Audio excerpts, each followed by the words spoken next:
Welcome to ETH Daily, a daily briefing on the latest in Ethereum. Here's your latest for Friday, December 5th, 2025. Dono.eth shares next steps for reducing optimistic rollup withdrawal times. ETH Panda Ops releases a live custody monitoring tool for PeerDAS, and the Ethereum Everywhere team launches an Ethereum hub in Lagos. All this and more starts right after this message. This episode is sponsored by Archive, an Ethereum-aligned data layer for Web3. Archive merges guarantees of blockchain with the performance and flexibility of traditional databases. Find out more at archive.network/daily. L2B researcher Dono.eth published his thoughts to reducing the withdrawal window for Stage 1 optimistic rollups from 7 days to potentially 1 day within the context of the Ethereum Layer 2 stages rollup framework. Optimistic rollups currently use a 7-day challenge period to protect bridged funds primarily against a strong censorship attack. The rollup framework dictates that Stage 2 rollups must maintain the 7-day period to fully inherit Ethereum security guarantees. The concern with a shorter period for Stage 1 is the increased vulnerability to soft censorship attacks. In economic censorship attacks, defenders must spend funds on priority tips that are not reimbursed.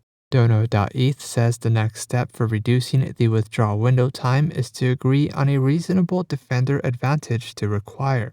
ETH Panda Ops launched a live custody monitoring tool for peer data availability sampling introduced in Fusaka. Fusaka moved Ethereum's data availability from full replication to a sharded architecture via PeerDAS, where individual nodes only store a subset of data. The tool aims to ensure the network collectively upholds DA guarantees by making Ethereum's new data availability layer observable and verifiable, giving operators, researchers, and users confidence in the network's guarantees. ETH Panda Ops is an Ethereum DevOps team that provides resources for testing protocol upgrades. And lastly, the Ethereum Everywhere team, an Ethereum Foundation team dedicated to amplifying and connecting communities and events globally, is launching an Ethereum community hub in Lagos, Nigeria. Located at Web3 Bridge Africa, the hub will serve as a co-working space for builders, researchers, creators, and artists developing within the Ethereum ecosystem. The hub will host a launch event on December 11th. 2 other Ethereum hubs are already live in London and Berlin.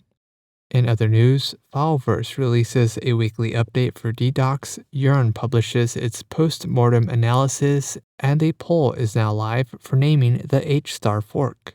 This has been a roundup of today's top news stories in Ethereum. You can support this podcast by subscribing and following us at ETH Daily. Also subscribe to our newsletter at ethdaily.io.